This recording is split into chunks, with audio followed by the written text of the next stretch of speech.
I'm Jim Burge. I'm president at Arizona Optical Metrology. I was professor at University of Arizona and responsible for making things that required very careful optical measurements. One of the things that I really focused on was the use of computer-generated holograms, pattern lithographed onto a piece of glass. It's designed in a computer, and it's manufactured to force the light to do what you want it to. And the thing is that you can make these things very accurately so that the light that comes from them can be used for making precision measurements.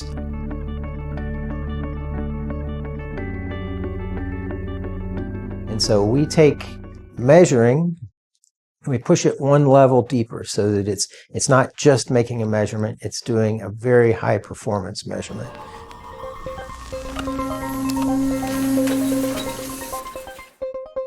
We have unique requirements because our holograms themselves are patterns on glass. And so we use this machine and some specialized techniques for placing balls in different places. If you want to look at a ball, you can focus onto the surface of the ball. You look at the surface of the ball and you can determine where that surface is.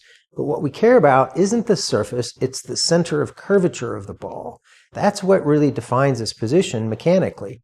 When we manufacture a hologram, we place these things we call fiducial references on the surface, and then with the CMM here, we can go find them and put them in CMM coordinates to an accuracy of about a micron or so.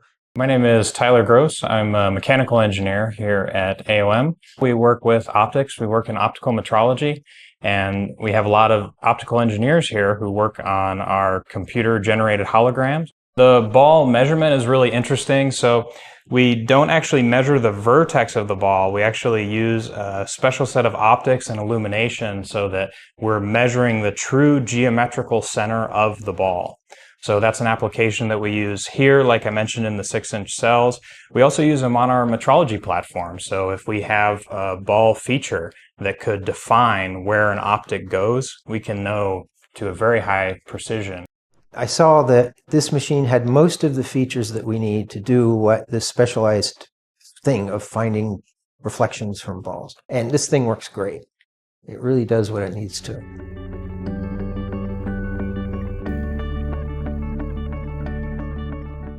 It's been a great machine for us. We usually can get repeatability somewhere around a micron and a half with this machine.